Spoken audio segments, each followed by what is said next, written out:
pour la conférence de presse, voilà, pour préciser.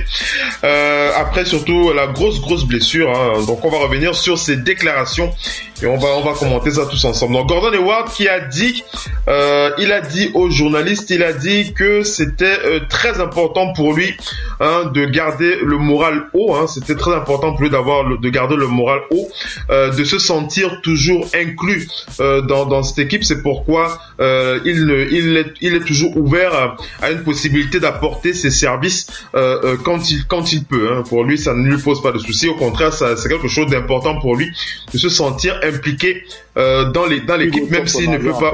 Même s'il ne peut pas. Ah, tu dis quoi, Pau? Hugo Chop, c'est doigt en paix, qui ne nuit pas. Gordon Hayward qui a ajouté que il prend toujours le temps de faire quelques practices, hein, comme le dit le doc ONP, avec sa main et quand il est sur sa chaise roulante, il prend quelques heures pour le doc ONP, hein, quelques chutes de la main, ça renforce un peu le muscle, hein, ça aide aussi de garder le contact avec le ballon. Le thérapeute produit ça, non? Il fait ça. Il prévoit ça.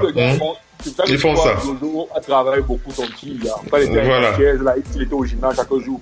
Donc, c'est un truc, c'est important aussi. C'est important. Ça te permet aussi de travailler ton moral, hein. C'est quand tu te blesses, quand tu es un major player, c'est pas facile, hein. C'est pas facile. Gordon Hayward qui a dit, rien que d'être sur le terrain et avoir un ballon dans les mains, c'est un sentiment incroyable, hein. Donc, c'est très, très important pour lui, comme l'a dit, Moko. Il a rajouté que l'une des personnes qui l'a beaucoup touché, parmi les nombreuses personnes qui le soutiennent pour son retour, celui qui l'a particulièrement touché, non, c'est pas Kobe Bryant, c'est Paul George, hein, c'est Paul George. Vous aurez facilement compris pourquoi, puisqu'il a dit, Paul George me soutient constamment, c'est quelque chose qui me touche énormément, nous sommes beaucoup en contact. Paul George qui partage énormément son expérience avec moi, que ce soit sur le plan physique, et émotionnel, pour me permettre d'affronter ça au mieux. Un mot pour ce que tu disais. Oui, et j'aimerais préciser, c'est très bien que Paul George, parce qu'en fait, si tu vois le road to the recovery, Paul George était vraiment quiet dans sa zone. Mais tu ne reconnais pas Paul George. Paul George est en train de revenir de ses cendres. D'ailleurs, Gordon Hayward, tu continues, juste pour rappeler que Gordon Hayward précise qu'il était dans la salle, hein, le jour que Paul George s'était brisé la jambe aussi. Il était là, donc il avait assisté à cela. Et maintenant, voir Paul George faire ce qu'il est en train de faire aujourd'hui, c'est presque comme un miracle. Hein. Oui. Parce que quand tu vois le choc de Paul George, c'est un exemple, oui. Il était calme et maintenant on lui dit regarde ce qu'il a. Paul George, c'est comme s'il a retrouvé son pourcentage de tir d'avant. Hein. C'est vrai, ce n'est pas ça encore, mais déjà ce qu'il donne du côté d'Okessi, c'est un bel œuvre. En défense, il est là. Il a revu, tu sens qu'il ne joue plus avec la crainte de se blesser. Tu vois un peu, non? Parce que la chose la plus difficile pour un gars qui a une fracture pareille, c'est ce que je vais encore casser le pied là. Est-ce que je vais, tu vois un peu, non? C'est pour ça que Diro a tous les problèmes, gars. Diro a tout fait péter tout dans la tête, gars. Oui, c'est clair. Allez, on enchaîne avec ses autres déclarations. Il a dit, donc en plus de parler donc de Paul George, pardon, il a dit que son envie, son objectif, c'est de pouvoir aider, de continuer à aider son équipe, donc de conseiller les jeunes dans l'équipe sur la demande de son coach. Donc il envoie un message à Brad Steven comme ça. Si Brad Steven a besoin de lui pour conseiller les jeunes, il sera toujours disponible pour continuer à conseiller et même faire du scout. Hein. Il a dit qu'il est même prêt à faire du scout, du scouting pour les Celtics. Il va même faire du scout. Gordon Hayward. Dans sa réhabilitation parce qu'on fait une équipe NBA. Ils ont autant de scouts. Mais il peut avoir des petits contacts sinon. Je comprends qu'il veut donner son input, c'est très important. C'est important. Je pense que pour le plus important maintenant, ce qui concerne la team, c'est son well-being, c'est son étape psychique.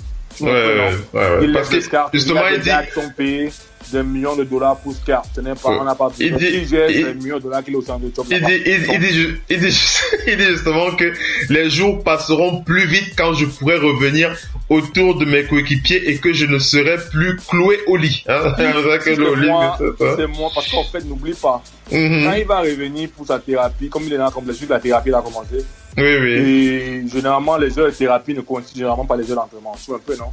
Donc, ce qu'on pourra faire, peut-être tu pourras assister au game film, parce qu'en fait, c'est la seule heure, parce que généralement, les thérapies sont généralement aux heures d'entraînement. Les entraînements, souvent, il y a souvent 2 ou 3 entraînements la journée. Et pendant la saison, c'est souvent 2 entraînements. Le premier entraînement du matin, c'est petit dégraissage, on travaille un peu les trucs de l'équipe. Et le soir, c'est quand on fait le walkthrough pour l'équipe adverse, tu vois un peu, non? On travaille sur le système de jeu, comment on va attaquer et tout. Donc, c'est un peu généralement ça. Et généralement, pendant les 2 périodes, il sera toujours en thérapie parce qu'on veut une thérapie express, tu vois un peu. Non? Bien sûr. Oui, non. La seule chose qui pourra peut-être le game tape. Déjà, c'est généralement aux environs de 18 heures qu'il y a les game tape, tu vois un peu, non? Oui. Dans la ville, il ne pense pas, il ne va pas voyager. Donc, pendant les jours de voyage, il pourrait assister la team peut-être en vidéo conference call dans le jet, tu vois un peu, non, ou peut-être dans l'équipe, donc, ou à l'hôtel.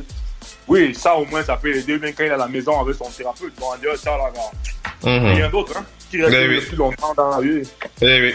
Donc, il a terminé ses déclarations en précisant qu'il a précisé, donc il souhaite vraiment rester hors du lit, hein, pour pouvoir rester le plus près possible de sa franchise.